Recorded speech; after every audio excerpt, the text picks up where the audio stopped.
È stata presentata oggi allo Stadio Comunale Giovanni Brucoleri di Favara la manifestazione Favara nel Cuore, che nella città dell'Agnello Pasquale si svolge giovedì prossimo 19 settembre. L'iniziativa è stata voluta dalla società Pro Favara Calcio ed ha il duplice scopo di ricordare quanti nel passato hanno indossato la gloriosa maglia del Favara e fatto la storia del calcio locale e soprattutto per acquistare con i ricavati dei biglietti un defibrillatore per lo stadio. Un tributo speciale sarà anche dedicato alla memoria dell'ex presidente del Favara Filippo Lentini e del giornalista nonché primo direttore di Sicilia TV Mimmo Felice, scomparso il 12 luglio del 2006. Una festa dello sport, una festa dei ricordi, ma anche una giornata che sarà ricordata per contribuire all'acquisto del defibrillatore per lo stadio comunale. Si parla sempre di prevenzione degli incidenti sportivi, abbiamo lanciato come Pro Favara questa iniziativa, ora l'appello lo lanciamo ai tifosi favaresi che quando vogliono sono sempre presenti, pur essendo un giorno infrasettimanale lavorativo, purtroppo la domenica ci sono i campionati, confidiamo in un afflusso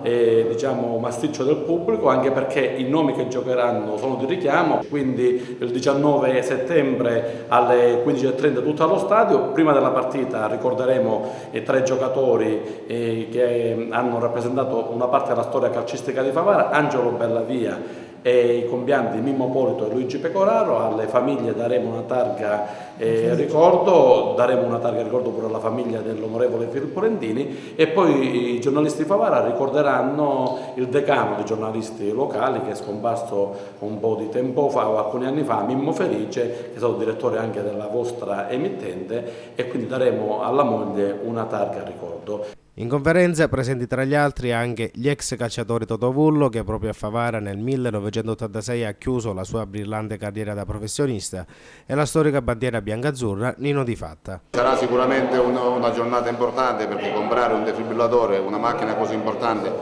dove dovrebbe secondo me essere obbligatorio in tutti i campi di campo, che siano professionisti o che siano dilettanti, quindi ritengo che sia veramente una giornata speciale. Insomma, è una bella cosa fare una cosa del genere, perché io mi ricordo Filippo Lentini, lo dico sempre apertamente, per me è stato un padre, e poi anche tutti i giocatori per me erano tutti i figli, come li dimostro oggi stesso, che le vedo e mi fanno tanto piacere.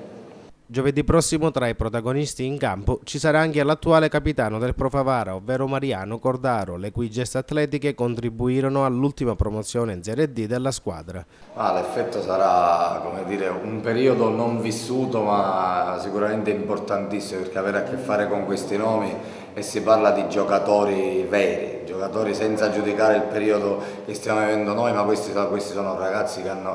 che adesso sono persone adulte, che hanno vissuto forse uno dei periodi più belli del calcio, dove i valori erano tanti, gli interessi erano un pochino meno, quindi si parla di grandissimi nomi che hanno fatto calcio ad altissimo livello, quindi non mi permetto nemmeno né di fare paragoni, niente. Sono solo onoratissimo e felice di trovarmi in campo con queste persone, che sicuramente sarà uno spettacolo vedere anche da grandi, perché chi ha giocato a calcio è sempre uno spettacolo vederlo, e quindi sono veramente felice. Favara nel Cuore comunque non sarà solo sport, la manifestazione prevede infatti degustazioni di prodotti tipici a cura dell'Istituto Alberghiero Gaspare Ambrosini e visite guidate nel centro storico organizzate dalla sezione locale della Pro Loco.